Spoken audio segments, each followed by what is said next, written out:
आज राष्ट्रवादी काँग्रेस पक्षाच्या वतीनं राष्ट्रवादीचे दिग्वंत राष्ट्रीय अध्यक्ष उपमुख्यमंत्री महाराष्ट्राचे लाडके नेते अजितदादा पवार यांना पद्मविभूषण मरणोत्तर पुरस्कार दिला जावा अशी मागणी सर्वच आमदारांनी आज राज्याचे मुख्यमंत्री आदरणीय देवेंद्रजी फडणवीस साहेब यांच्याकडे पत्राद्वारे केलेली आहे। हे पत्र आज आम्ही मुख्यमंत्री साहेबांना दिलेलं आहे। आपल्या राज्यामध्ये एक समिती आहे ज्याचे माननीय मंत्री रावळ साहेब हे प्रमुख आहेत आणि त्यांच्याकडून ही नावं केंद्र सरकारला सुचवली जातात।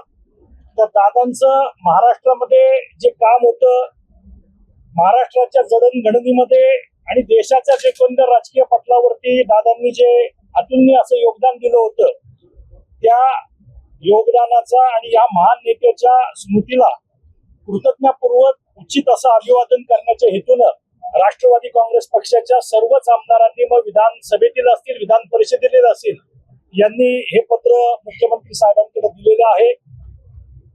राजकीय नेतृत्व म्हणून दादांची एक ओळख होती, त्यांची पक्ष संघटनेवर मजबूत अशी पकड होती। त्याचप्रमाणे प्रशासनावरती पकड असलेला एक नेता म्हणून महाराष्ट्रात दादांची ओळख होती।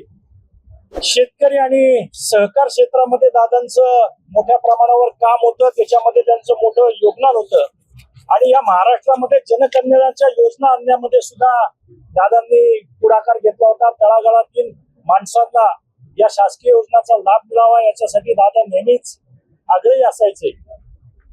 अजितदादांचं अचानक जाणं हे एका युगाचा अंत झाल्यासारखे आहे आणि अशा महान लोकनेत्याच्या अथांग परिश्रमाचा, दूरदृष्टीचा आणि जनसेवेचा सर्वोच्च असा सन्मान होणं गरजेचं आहे। म्हणून आज राष्ट्रवादीच्या सर्वच आमदारांनी ही मागणी केलेली आहे आणि दादांना मरणोत्तर पद्मविभूषण पुरस्काराने सन्मानित व्हावं अशी आम्ही सगळ्यांनी आग्रही पद्धतीने मागणी केलेली आहे। त्याला मुख्यमंत्री साहेबांनी अतिशय सकारात्मक असा प्रतिसाद दिलेला आहे आणि आम्हाला सर्वांना खात्री आहे की राज्याकडून केंद्राकडे याची शिफारस होईल आणि लवकरच दादांना हा पुरस्कार मिळेल। पद्मविभूषण देण्यासाठी त्यांना अजूनपर्यंत न्याय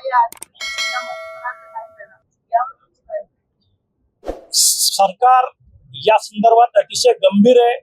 चौकशी चालू आहे। ज्या ज्या गोष्टी चौकशीच्या नेमल्या पाहिजेत त्या सर्व सरकारने केलेल्या आहेत। स्वतः माननीय मुख्यमंत्र्यांनी सभागृहामध्ये याच्याबद्दलचं निवेदन विस्तृत असं केलं होतं। त्यामुळं निश्चितच या सर्वांमध्ये निश्चित ज्या गोष्टी चौकशीच्या कराव्या लागतील त्या सरकार करत आहे आणि आमचा सरकारवर आणि मुख्यमंत्र्यांवर पूर्ण विश्वास आहे।